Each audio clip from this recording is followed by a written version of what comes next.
கடாயை வச்சு கொஞ்சம் போல் நெய் நட்ஸ் இதை கொஞ்சம் போட்டு வறுத்து வச்சுக்கிறேன். இந்த கப்புக்கு 2 கப்பு ரவை எடுத்துக்கிறேன். எவ்வளோ தேவையோ அவ்வளோ போட்டு 1 கப் ரவை நெய்யில் ரவையை வறுத்து எடுத்துக்கிறேன்.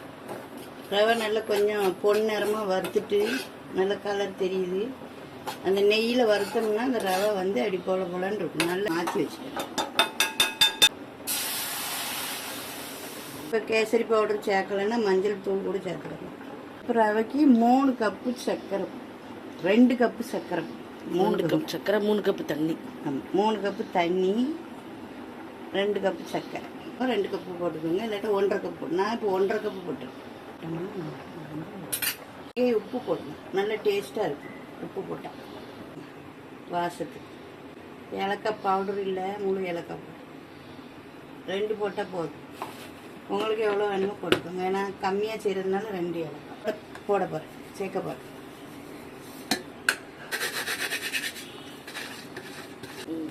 நல்லா வந்திருக்கு. இப்போ ஒரு 2 ஸ்பூன் நெய் நல்லா இருக்கும். பார்த்தீங்களா, அதையும் இதோட சேர்த்தேன். அவ்வளோதான், ரெடி ஆகிட்டு. இப்போ உருளைக்கிழங்கு போண்டா செய்ய போகிறேன்.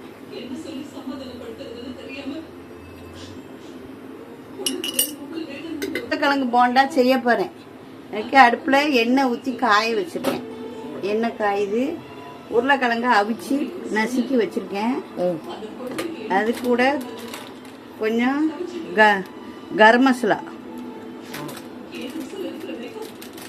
கொஞ்சோண்டு சீரகத்தூள், கொஞ்சோண்டு மிளகுத்தூள்,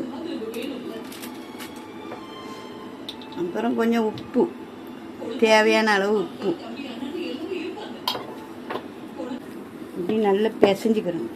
எல்லாத்தையும் ஒன்றா சேர்த்து பிசைஞ்சு வச்சுக்கோங்க. பஜ்ஜி போண்டா மாவை கரைச்சி வச்சுருக்கேன். காட்டுறேன்.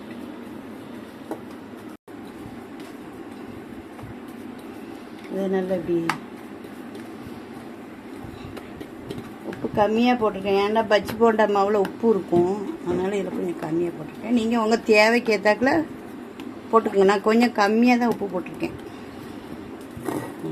பஜ்ஜி போண்டா மாவு கடையில் இருக்குது பார்த்தீங்களா, ஆச்சி பஜ்ஜி போண்டா மாவு. அதை இந்த இட்லி மாவு பதத்துக்கு கலக்கி வச்சுக்கிறோம். கொஞ்சம் தண்ணி ஊற்றினோமா, தோசை மாவு இட்லி மாவு இருக்கு இல்லையா, வச்சு அதில் முக்கி போடும்.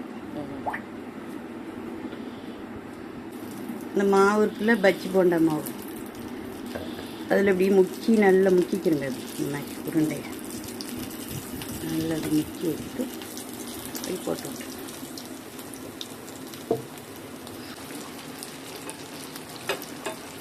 ரெடி ஆகிட்டு இப்போ பஜ்ஜி செய்ய போகிறேன். ஆமாம், அவ்வளோ முந்திரி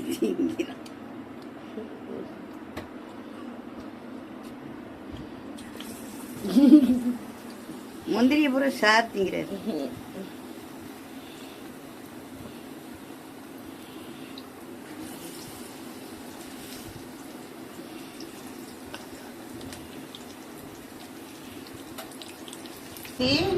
வாழைக்காய் பஜ்ஜி,